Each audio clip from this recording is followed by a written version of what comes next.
Hello and welcome back to my channel. In Ease Your Lesson, I know many of you are confused between B.Ed and PhD. So friends, today I am going to discuss about B.Ed and PhD program in details and also let you know which one is better. So friends, मैं आज आप लोगों को B.Ed और PhD के बीच में क्या difference है और कौन सा करना ज्यादा बेटर है, ये बहुत सारे स्टूडेंट्स के मन में क्वेश्चन होता है कि वो बीएड के लिए जाए या फिर पीएचडी के लिए जाए। तो आज मैं इस वीडियो में आप लोगों को अच्छे से समझाऊंगी, एक्सप्लेन करूंगी और maybe you will be able to know in last कि आप लोगों को क्या करना है, आप लोगों के जो भी डाउट्स है वो क्लियर हो। सो लास्ट तक इस वीडियो को जरूर देखिएगा। Let's start with the video.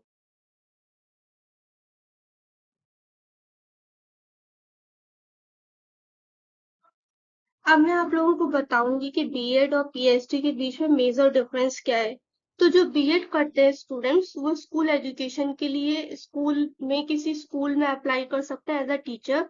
और जो पीएचडी स्टूडेंट करते हैं, जो पीएचडी करते हैं स्टूडेंट, वो पर्टिकुलर किसी सब्जेक्ट में होती है। पहली चीज तो पीएचडी वो हायर एजुकेशन लेकर के वो किसी हायर इंस्टीट्यूशन मतलब कॉलेज और यूनिवर्सिटी में एज अ प्रोफेसर अपॉइंट होते हैं। और जो आपके जो प्रोफेसर बनते हैं वो पर्टिकुलर किसी सब्जेक्ट में बनते हैं, ठीक है।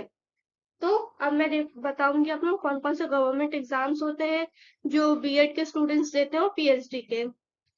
तो फ्रेंड्स, जो बीएड बीएड करने के बाद बीएड आपका 2 ईयर का प्रोग्राम होता है।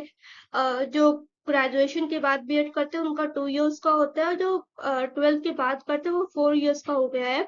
तो 3 साल आपकी ग्रेजुएशन की डिग्री प्लस आपको बीएड मिलता है, ठीक है।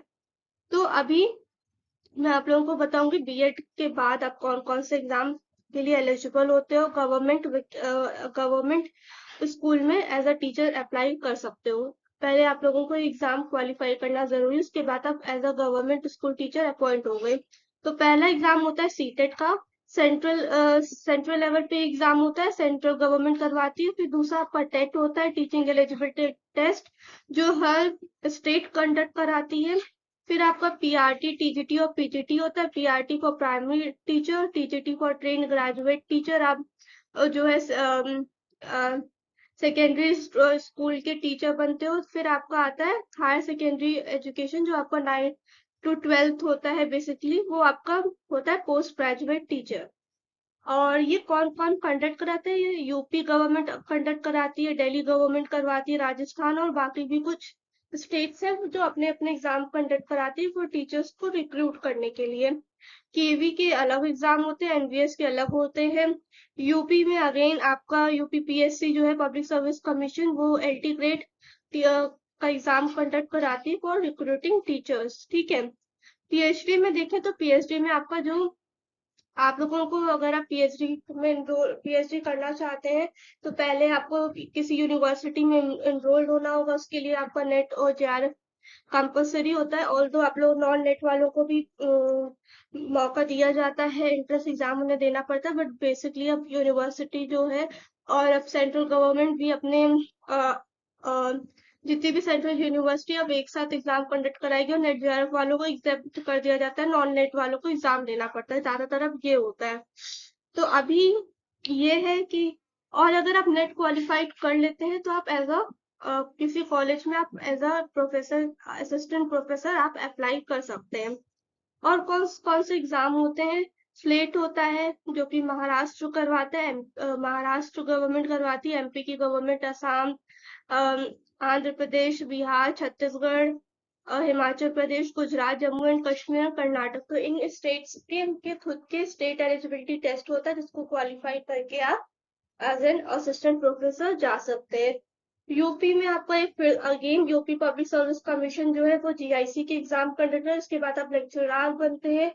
और एक आपका था यूपीएचईएससी होता है, जो कि इसके बाद जो जिनका नेट और जेआरएफ होता है स्पेसिफिकली, वही लोग यूपीएचईएससी के लिए एलिजिबल होते हैं। वो फिर यूपी गवर्नमेंट एक अलग से अपना एग्जाम कंडक्ट कराती है, उसके बाद आप as an assistant professor apply कर सकते हैं। तो ये रही आपकी गवर्नमेंट एग्जाम्स की डिटेल। आई होप कि आपको ये समझ में आया होगा। तो मैंने बीएड और पीएचडी क्या है, कैसे एग्जाम्स होते हैं, सारे आपको मैंने ओवरव्यू दे दिया है।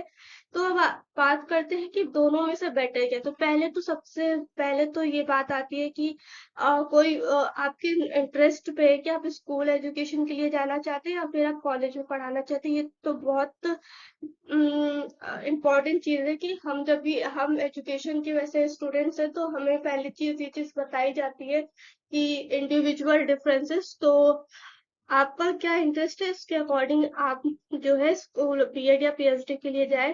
दूसरी चीज फ्रेंड्स ये बताऊंगी कि जो बीएड होता है वो 2 इयर्स होता है, पीएचडी का मिनिमम 3 इयर्स और मैक्सिमम 5 इयर्स का जो है वो पीएचडी चलता है।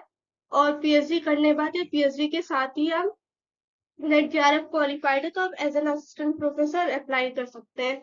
तो जो बीएड की वैकेंसीज आती हैं, वैसे तो गवर्नमेंट वैकेंसीज तो बहुत डिले कर देती है निकालने में। एग्जाम्स तो हो जाते हैं, सीटेट टेट क्वालिफाई हो जाते, पर लेकिन गवर्नमेंट में जो वैकेंसी आती है वो बहुत कम आती है। बट लेकिन जब भी आती है काफी ज्यादा वैकेंसी आती है, 2 से 3 हजार तो या फिर मैक्सिमम ही होती है, उससे कम तो कम ही होती है।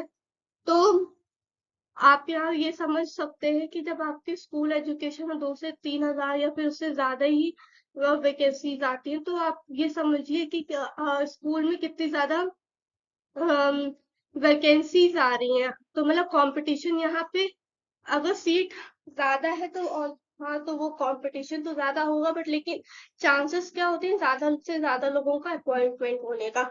वहीं अगर पीएचडी आप कर लेते हैं या फिर आप किसी कॉलेज के लिए अप्लाई करते हैं या फिर गवर्नमेंट कोई वैकेंसीज निकालती है, तो आपने देखा होगा मोस्टली सब्जेक्ट में सिर्फ 5 से 6 या फिर ज्यादा से ज्यादा 12 सीट्स ही आती हैं, इससे ज्यादा सीट नहीं आती किसी भी सब्जेक्ट में। अगर आप एजुकेशन के स्टूडेंट हो तो मैं आप लोगों को ये बात बता दूं कि एजुकेशन में तो बहुत ही कम की सीट आती है। और बहुत सी कम यूपी में तो जो यूपी गवर्नमेंट है वो अपना अलग से कोई एग्जाम नहीं कंडक्ट कराती है असिस्टेंट प्रोफेसर के लिए। और जो वैकेंसीज आती है वो भी एकदम ना के बराबर होती है, मतलब 4 से 5 या फिर 1। अब 4-5 सीट में तो कंपटीशन भी तो टफ होगा ना। फॉर्म भरने वाले 1.5 लाख बच्चे, उसमें से 4 से 5 लोग जो है सिर्फ सेलेक्ट होते हैं, तो यहाँ पे कंपटीशन ज्यादा है। सिर्फ 5 सीट के लिए इतने ज्यादा बच्चे आते हैं। तो यस, अगर आप school as a teacher school teacher बनना चाहते हैं और तो वो भी अच्छा है, पीएचडी के लिए जाएंगे वो भी अच्छा है, आपको नॉलेज। बट अगर आप एम्प्लॉयबिलिटी की बात करें तो मैं अपना एक एक्सपीरियंस शेयर यही करना चाहूंगी कि जो स्टूडेंट्स पीएचडी के लिए जाते हैं और अगर आप जो स्टूडेंट्स हैं पीएचडी के लिए जा रहे हैं, तो अगर आप अपनी एजुकेशन में थोड़ी सी और नॉलेज ऐड ऑन करना चाहते हैं फिर तो ठीक है। पर अगर आप एम्प्लॉयबिलिटी की बात करें तो यहाँ पे सिलेक्शन के चांसेस कम हो जाते हैं, क्योंकि वैकेंसीज उतनी आती नहीं है और जॉब अपॉर्चुनिटी उस हिसाब से कम हो जाती है।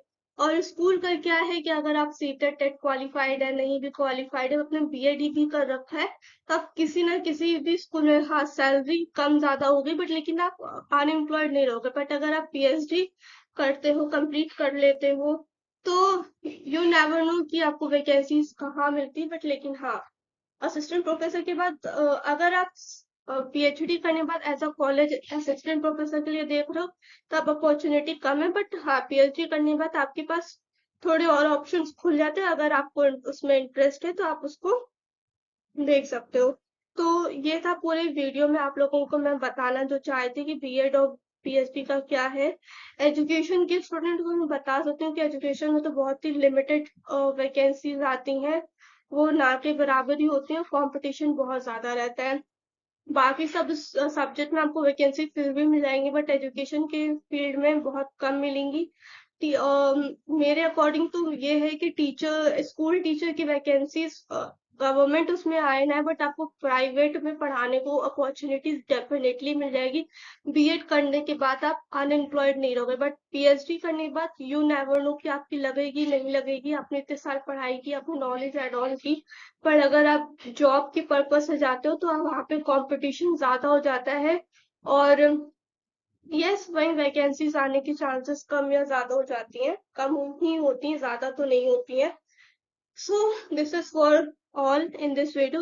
If you have any doubt, please let me know in the comment section. और अगर आपके और कोई डाउट्स हो तो मुझे comment section में बताइएगा, मैं